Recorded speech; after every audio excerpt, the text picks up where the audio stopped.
UMB, we're poised to make a difference not only with our customers, but also in the banking industry. We invite you to share in our future. Our future starts now with you.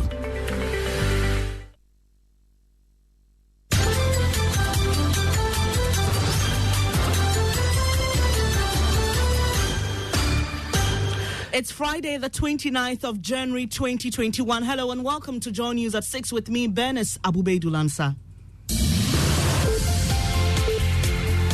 Our COVID-19 treatment centers have gone from having 0 patients to now being 4. Ghana Health Service is recording on the average 200 new cases of COVID infections daily.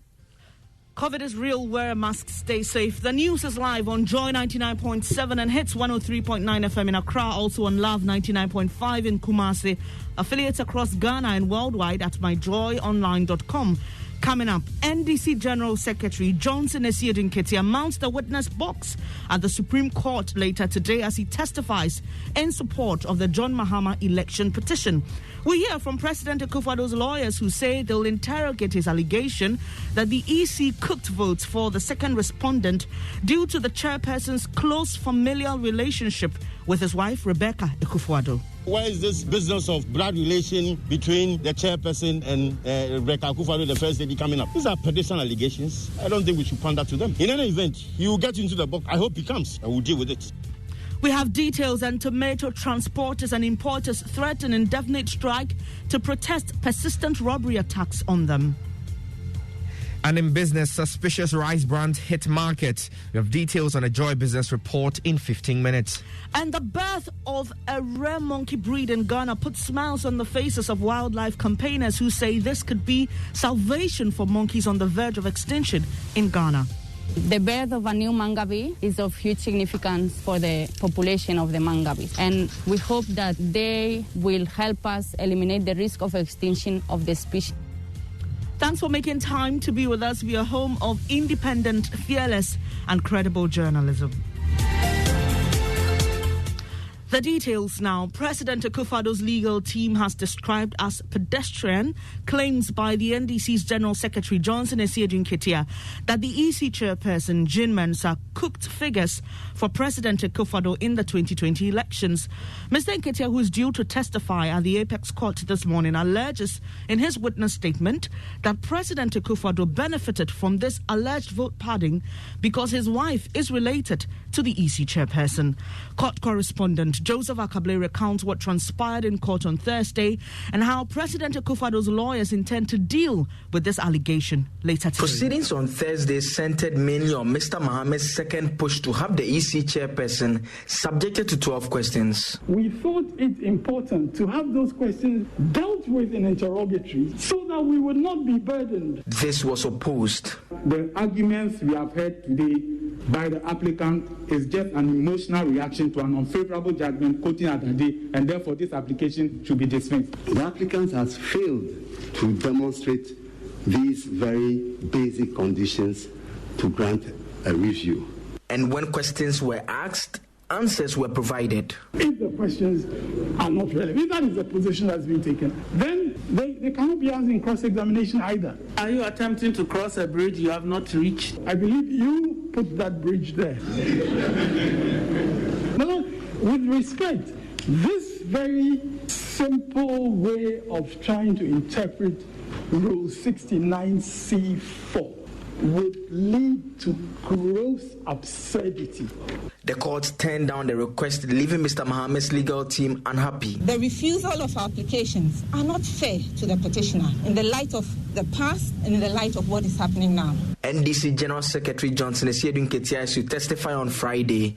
He's already alleged President Akufo-Addo benefited from a scheme geared at declaring him winner of the polls due to an alleged close familial relationship between Mrs. Akufo-Addo and the EC Chairperson Jean Mensa. President Akufo-Addo's legal team gave this reaction ahead of proceedings today. Why is this business of blood relation between the chairperson and Rebecca Akufo-Addo, the first lady, coming up? These are pedestrian allegations. I don't think we should pander to them. In any event, he will get into the box. I hope he comes and we'll deal with it. Member of President Akufo-Addo's legal team, Frank Davis, ending Joseph Akable's report. Away from the Supreme Court, the Ashanti Regional Branch of the Ghana Medical Association has revealed that some health workers at the Okomfo-Anokye Teaching Hospital attend to patients without face masks. Some caregivers there raise concern about this to management and how it's handling COVID-19 cases there, which they say puts their lives in danger. But speaking to Joy News, President of the Ghana Medical Association, Dr. Asiedu, said in a bid to address the situation, they noticed some of their members were not even observing the safety protocols. In fact, we also noticed the non-adherence to the mask among workers, in fact, staff of the hospital. We raised these issues with management, and that is also being addressed. That's surprising. Is it because of unavailability? It's there were times we were being asked to wear cloth masks. We resisted vehemently, and so we were provided with masks. As we talk now, I can confidently tell you that we have the mask, we have the gloves. The GMA is recommending sanctions against health workers who fail to comply.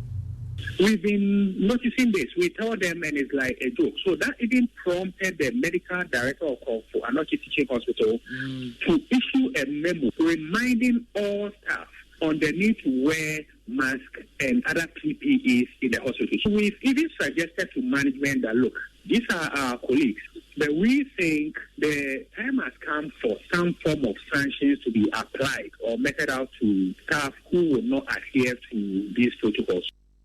You had the president of the Ghana Medical Association in the Ashanti region, Dr. Asiedu. Now let's get a quick update on our case management here in Ghana. Head of our health desk, Fred Smith, joins us with more. Well, we've had 625 new cases as reported for the 25th of January 2021. It brings our active cases to 3,940, and then our total confirmed cases so far to 63,883. We've had 59,553 recoveries, but we've had 13 deaths since the 24th update. Fred Smith is head of our health desk. Now, importers and transporters of tomatoes in the country are protesting what they say is persistent robbery attacks on the Kumasi-Bolgatanga, Burkina Faso route.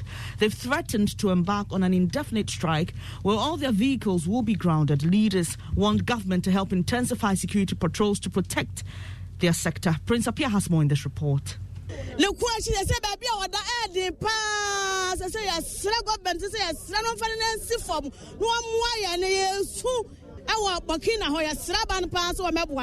After they are robbed, some are injured and others are killed. Asiedu is chairman of the Tomato Traders and Transporters Association. 5 trucks have been attacked.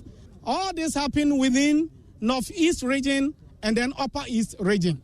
From Kumasi to Pagaboda, we have 72 barriers. Today, 1:30 a.m., the same thing happened in Lavulongo. Prince Apia with that report. Now, born in the middle of a pandemic, that's the story of Peter, a rare monkey breed, the only one of its kind to be born in Ghana.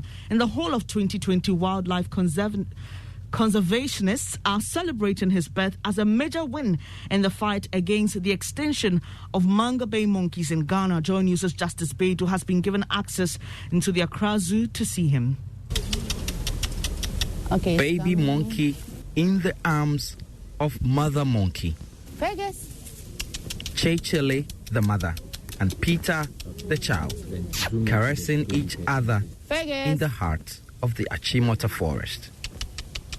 Peter is a mangabe monkey. Maybe from here? Once upon a time, its type was popular in Ghanaian forests. But now excessive hunting for bushmeat and wildfires have sent them into near extinction in Ghana. The birth of a new mangabe is of huge significance for the population of the mangabes. And we hope that they will help us eliminate the risk of extinction of the species. Peter was named after a dedicated worker at the Kumasi Zoo who spent his life caring for monkeys. He used to take care of the white-napped mangabes, and he also helped us to hand rear a baby monkey. So we wanted to remember him, and that's why we named Peter after. Justice Beidou with that report. And before I go, Arrive Alive brought to you by the National Road Safety Authority with support from Toyota Ghana Logistics Movers and the Join Use Drive Safe campaign. Use headlights when needed. They aren't just necessary at night. When you're driving in the rain or fog, turning on your headlights can play an important role in keeping you and those